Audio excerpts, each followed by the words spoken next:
And may the words of my mouth and the meditations of all of our hearts be always acceptable in thy sight, O Lord, our strength and our Redeemer. Amen. You may be seated. Well, again, a warm welcome to you all on this Palm Sunday, a day in which we remember Jesus riding into Jerusalem. It's a day filled with irony, and our text in our lectionary really draws out the irony because what is at one point a victorious and celebratory day is also tinged with foreshadowing for those of us who know the whole story. That this week, what happens this week, in which Jesus is hailed as the King, the Son of David on Sunday, and is walked out the back door of Jerusalem on Friday morning, early Friday morning, and crucified in the garbage dump, literally in the garbage dump outside the city. It has to be one of the fastest falls from grace that any political figure or anyone has really ever seen. Within the span of about 4 days, to go from the highest of the highs to crucified like a common criminal. So the day is kind of drenched with irony because the same city that is welcoming him in will be the city that will cast him out. The same man who is being hailed as the Son of David is the same man who will be praying the Psalm 22 on the cross. My God, why have you forsaken me? And Psalm 22, which was written by David hundreds of years before, becomes prophetically true when the psalmist mentions that my hands and my feet have been pierced and they cast lots for my clothes. But Palm Sunday is a day in which Christ is hailed in Jerusalem as King. It's a story that's been coming. In fact, in our lectionary on the first week of Advent, we talk about the triumphal entry. We talk about this day. Because what the hope of Christmas is that the King of the world, Jesus, would come and would establish his kingdom. Remember the Christmas song, the joy to the world. Joy to the world, the Savior reigns, let earth receive her King.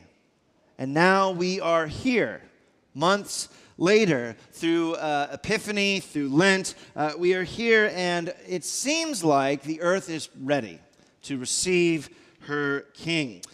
Jesus, the royal Son of David, is riding into Jerusalem. Jerusalem has seen moments like this happen on its streets before.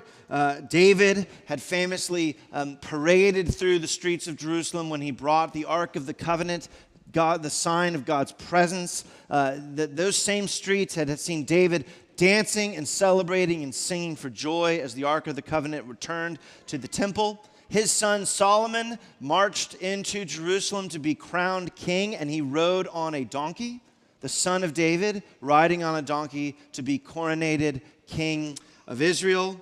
It had seen conquerors. Antipas the fourth, I think, a Greek king, had ridden in and famously sacrificed a pig in the temple in mockery of the Jewish people. Pompey, the Roman general, had ridden in on a chariot after conquering Israel, and he famously walked into the temple, walked into the Holy of Holies, the place where even the high priest couldn't go but once a year. A Roman general walked in and walked back out, and nothing happened to him. Jerusalem has seen rulers and conquerors come before, and it does seem like in the way of the world that the most powerful is the one who gets to dictate the rules. The king is whoever wins in the end. In fact, the psalmist is reaching out saying, God, if you're out there, I'm being oppressed. If you're out there, I'm being made weak. If you're out there, I am being conquered. I need you to save me. And it was the cry of the Jewish people, and yet Rome, Pompey walked into the Holy of Holies and God was silent. God didn't do anything. So we might be asking, well, what sort of king is Jesus as he's riding into Jerusalem on a donkey? He is living in a world where being king, being a ruler, is more than just, well, I kind of won an election. It means that I won a battle. I conquered somebody. That someone tried to stop me, and we beat them, and therefore now I am king. It's a living in an age that is dominated by war and power, violence. Maybe not so different from our world. This Lent, I read a couple of books by Cormac McCarthy. And I like to read books like 30 years after they come out and then act like, have you guys ever read Cormac McCarthy? And everyone's like, yes, we already read it when it came out. I'm like, have you guys ever heard of Bill Shakespeare? Kind of new guy in the scene, but got some interesting plays. So I read, but one book has stuck with me. I read Blood Meridian by Cormac McCarthy. It's one of the most, there's children in the room. I cannot describe to you the book. But it is about violence that breaks out on the Mexican-American border in the mid-19th, 1849. The book is about the Glanton Gang and how they descend into barbarism and violence. And it depicts a world in which it doesn't matter if you're good. It doesn't matter if you're righteous. It doesn't matter if you have the right positions on things, if you're morally correct. None of that matters. Because all that matters is who's the most powerful, who's the strongest, and who's left standing in the end. The worst character of the bunch is, and he's probably one of the worst characters I've ever read in fiction. Again, I commend the book to you, but just know it's a rough read. But his name is the Judge, Judge Holden, and the Judge is a character of such utter brutality and violence that he makes the rest of the gang look pretty pale by comparison. And the Judge not only is awful, but he also is he's very erudite and well-spoken. He has all kinds of justifications, and throughout the book he gives his philosophy, his reason for why he does what he does, and he believes that war is at the bottom of all things. That the foundation of the world, if you really dig deep enough, is there is nothing deeper than the reality of war, the reality of who can win the fight in the end. Because he would say, you hear two people arguing, and they're arguing over who's right. They're arguing according to some moral command, some moral standard somewhere. Well, no, I'm right because of this righteous thing, or I'm right because of this thing. And he says, he laughs at it and says, none of that really matters because at the bottom of that argument, the ultimate court of appeal, as he would put it, that the two people having the argument will have is eventually, and you've seen this before, two people in a bar having an argument that starts with a discussion, and then it starts to get personal and starts to turn into an argument. What the argument really boils down to is who's the first person to say, do you want to talk about this outside? And then at that point, the other person either says, yes, let's go, or no, and you've lost. You've lost the argument. And it doesn't matter if you were right. It doesn't matter if you're a good person. The judge is saying, none of that matters. What matters is, in the end, one person will dominate the other. If you say, do you want to go outside? And the person says no, then you've won. If you do go outside, then you better be ready to kill the person, right? You better be ready to fight. And whoever wins that fight, it doesn't matter if they had the right argument. It doesn't matter if they were good. None of that matters. The Judge says this, he has a quote, he says, "This is the nature of war, whose stake is at once the game and the authority and the justification. Seen so, war is the truest form of divination." He's saying war is the truest form to find out, if divination is finding out who do the gods side with. He said war is the only way to find out who the gods actually side with. It's the testing of one's will and the will of another within that larger will which binds them and therefore is forced to select. War is the ultimate game because war is at last a forcing of the unity of existence. War is God. That if you want to know who is right, if you want to know who God favors, look for who's standing when the dust settles. And it doesn't really matter if they were good or they were bad or they were righteous or they were unrighteous. He says, it makes no difference what men think of war, said the judge. War endures. Might as well ask men what they think of stone. War was always, this is just such a great line. War was always here. Before man was, war waited on him. The ultimate trade awaiting its ultimate practitioner. That is the way it was and will be, that way and not some other way. The judge constantly chides characters for looking for deeper kind of meanings behind everything. He says there is no deeper meaning underneath the world. The only thing that matters is who can dominate the other and who can win. And one of the things that bothered me most about the book is that as soon as I finished it and I put it down, I thought, he's right. You know, I mean, that is the way that the world actually operates. And how could you ever prove the judge wrong? I mean, how many of our relationships, and I'm not saying our relationships even devolve into violence, but I'm saying that kind of concept of war, this kind of zero-sum game that we approach relationships with, that in every interaction, there is a winner and there's a loser. I'm either going to get mine or they're going to get theirs. But we're not both going to get what we need, so I might as well make sure that I get mine out of it. Marriage can be, not your marriage, but I've heard rumor that there are marriages out there, can you believe it, that are fraught with power struggles between two people who are both convinced that the other person isn't really going to give them what they need to be okay in life, that they have to make sure that they get what they need. Every argument becomes, I have to win this fight. I have to win. If I don't win, then they win, and then they're in charge. Parenting, I've heard, can often become quickly about power, even with parents who have the power and have the authority. And yet, how often have I, when my kid has disrespected me, or when my kid has said something, have I not, my first thought, again, not you, my first thought is not, what's going on with them? What do they need right now? I'm in control, I'm in power, they're not actually any threat to me. I can, my 7-year-old, if we had to get in a fight, I could take, maybe.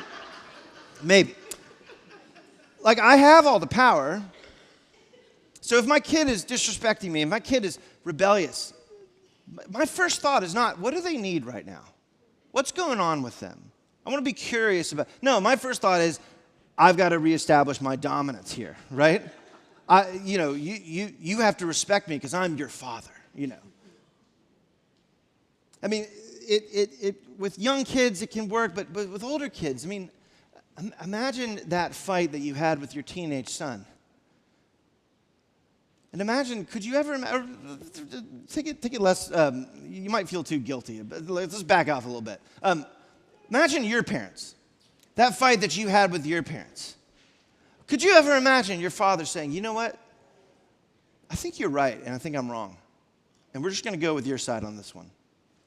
Never in a million years would that happen, But what would that have done to your relationship if it had?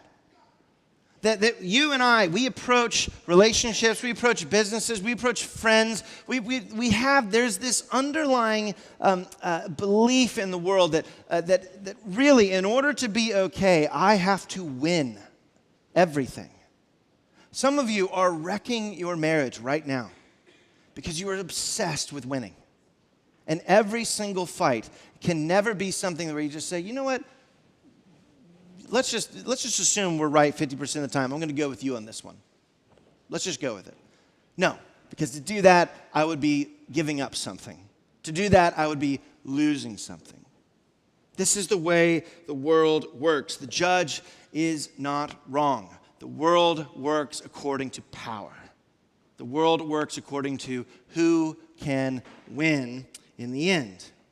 And yet, here is this king, or at least claiming to be king, riding in to Jerusalem, humble, on a donkey. The Zechariah passage that Jesus models his triumphal entry around when it says, "Behold, your king is coming to you, humbled and mounted on a donkey." The passage right after that says that what he is there to do, it says, Zechariah 9, verses 9 through 10, say, "Behold, your king is coming to you, righteous and having salvation is he, humble and mounted on a donkey, on a colt, the foal of a donkey. I will cut off the chariots from Ephraim and the war horse from Jerusalem. And the battle bow shall be cut off, and he shall speak peace to the nations." That in the midst of a world that is overcome with war and power and dominance, and a world that is obsessed with winning, with winners and losers, and you better make sure that you're on the right side, Jesus rides in to say that there's something deeper even than war and violence and dominance, but that at the bottom of the world is peace. At the bottom of the world is love, mercy, and compassion. Now, that's easy for us to say. But then as I was preparing this sermon, I was thinking about the judge as this character. And I would think, if I said at the bottom of the world is love and peace and compassion, he would say, "Oh, what a fun idea." You know? Like easy. Again, you could say that all you want, but again, if I kill you, it doesn't matter. And I was thinking, how would you ever actually defeat the judge? Like, how would you ever actually defeat this idea that at the bottom of the world is violence and dominance?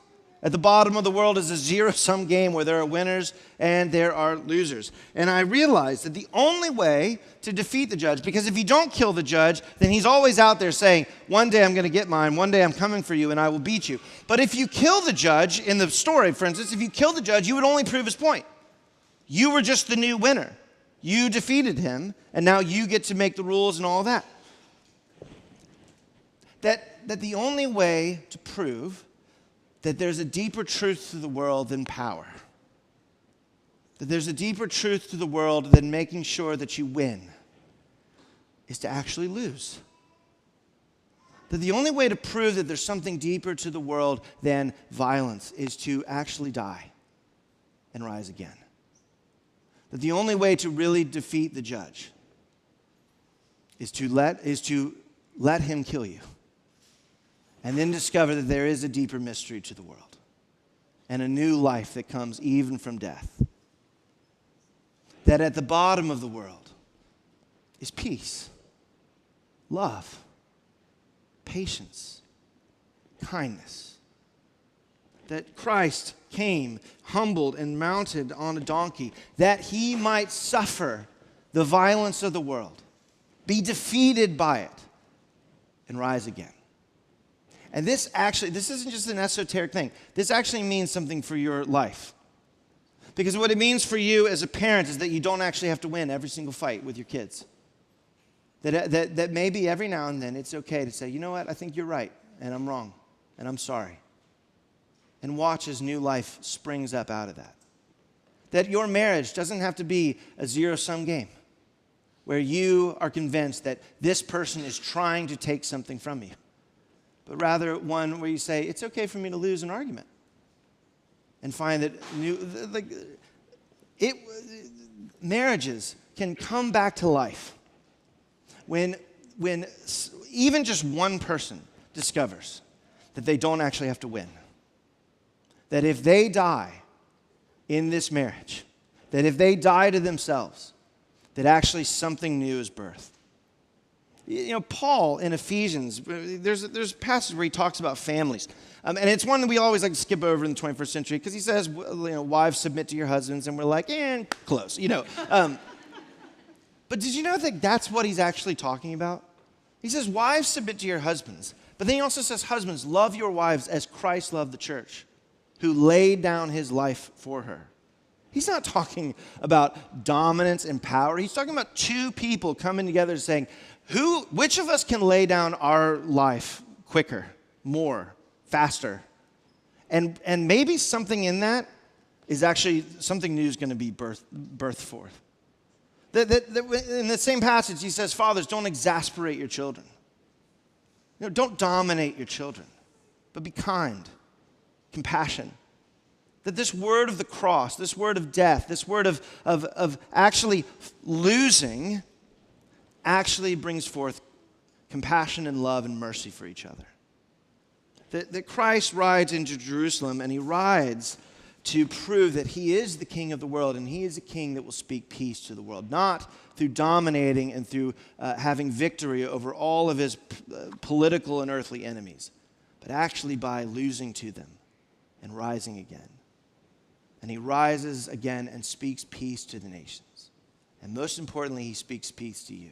Did you know that in your great issue with God, in your great disagreement with him, in which he was right and you were wrong, he chose to lose. And he chose to give up his life that you might live. Amen.